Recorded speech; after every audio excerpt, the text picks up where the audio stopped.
ரீசெண்டாக இந்த stray tax திருநாய்கள் issue வந்து பரவலாக போயிட்டுருக்கு. அதில் விஜய் டிவி நீயா நானால அந்த ப்ரோக்ராம் அந்த டாப்பிக்கில் நடத்தி, ஸோ அதுக்கப்புறம் அது இன்னும் ரொம்ப வைரல் ஆகிட்டுருக்கு. அந்த அனிமல் லவ்வர்ஸ் பேசின விஷயத்தை வந்து திட்டி சில வீடியோஸ் வந்துட்டுருக்கு. அனிமல் லவ்வர்ஸ் வந்து அவங்க தனியாக வீடியோ போட்டு விளக்கம் கொடுத்துட்ருக்காங்க. ஸோ இதெல்லாம் ஒரு பக்கம் இருக்கப்ப விஜய் டிவியோட கொஞ்சம் ஹிஸ்ட்ரியை பார்க்கலாம் அப்படின்னு எனக்கு தோணுது.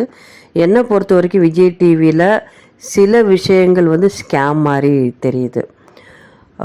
ஃபஸ்ட்டு என்ன அப்படின்னா, இந்த கொஞ்சம் வருஷத்துக்கு முன்னாடி சூப்பர் சிங்கரில் அருணா அப்படின்ற ஒரு பொண்ணு வந்து வின் பண்ணுச்சு. ஸோ அவங்க வின் பண்ணதுக்கப்புறம் ஒரு கொஞ்சம் நாள் கழித்து இல்லை ரொம்ப நாள் கழித்து ஒரு இன்டர்வியூவில் வந்து பேட்டி கொடுத்தாங்க. ஆக்சுவலி அந்த டைட்டில் வின்னருக்கு வீடு கொடுப்பாங்க. அந்த வீடு உங்களுக்கு கிடச்சிருச்சான்ட்டு இன்டர்வியூவை கேட்குறாங்க. அதுக்கு அவங்க சொல்கிறாங்க, இல்லை நாங்கள் இன்னும் அந்த வீடு எங்களுக்கு கிடைக்கல. ஏன்னா அதுக்கு நாங்கள் டேக்ஸ் வந்து ஒரு 17 லட்சம் நினைக்கிறேன், அவ்வளோ கட்டினா தான் எங்களுக்கு அந்த வீடு கிடைக்கும். அவ்வளோ அமௌண்ட் இப்போதைக்கு எங்கிட்ட இல்லை அப்படின்னு சொல்லிட்டு. ஸோ இதுவே ஒரு ஸ்கேம் மாதிரி தான் இருக்குது. அவ்வளோ அமௌண்ட் யார் வச்சுருப்பாங்க வந்து ஒரு காமனராக கலந்துக்கிற ஒரு சூப்பர் சிங்கர் கண்டஸ்டண்ட்டு. ஸோ அதை ஏன் அவங்க ஃபுல்லாகவே அந்த அமௌண்ட்டை கட்டி டேக்ஸி இவங்களே கட்டி அந்த வீடை கொடுக்கலாம்ல. 50 லட்ச ரூபா பெருமானம் உள்ள வீடு அப்படின்றாங்க. பட் அதில் 17 லட்சம் கட்டணுன்றதை அங்கே மேடையிலையும் சொல்கிறது இல்லை. ஸோ அதே மாதிரி இந்த நீயா நானா ப்ரோக்ராமில் ஒரு யூடியூப் இன்ஃப்ளூயன்சர் ஒருத்தவங்க கலந்துக்கிட்டாங்க கொஞ்சம் வருஷத்துக்கு முன்னாடி.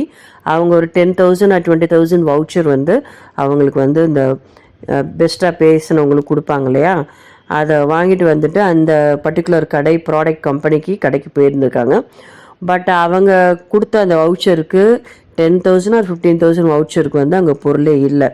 எக்ஸ்ட்ரா ஒரு 10,000 கொடுத்தா தான் அந்த கடையிலேயே குறைஞ்சபட்ச விலை உள்ள ஒரு பொருளை வந்து அவங்க வாங்கிட்டு வந்திருக்காங்க. அவங்க வந்து ஸ்கேமாக சொல்ல டீசெண்டாக தான் சொல்லியிருக்காங்க.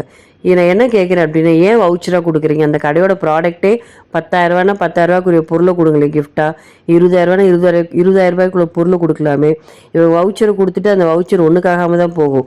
அங்கே போயிட்டு திரும்ப ஒரு 10,000 கட்டினா மட்டும்தான் இவங்க ஏதாவது பொருளை வாங்க முடியும். ஸோ அதனால தான் என்ன சொல்கிறேன் அப்படின்னா, இந்த இடத்துல வந்து அந்த விஜய் டிவியில் ஒரு சில விஷயங்கள் இந்த மாதிரி நம்பகத்தன்மை இல்லாமல் இருக்கிறப்ப, இந்த அனிமல் லவ்வர்ஸ் சொல்கிற இதுலேயும் ஒரு நியாயம் இருக்கலாம். அவங்க என்ன சொல்கிறாங்க, அங்கே போய் பேசினவங்க, இவங்க அன்எடிட்டட் வேர்ஷன் பார்த்தா உங்களுக்கு புரியும் அப்படின்னு சொல்லிட்டு. இதில் நான் என்ன சொல்ல வரேன் அப்படின்னா, இந்த ஸ்ட்ரே டாக்ஸ் இஷ்யூ பற்றி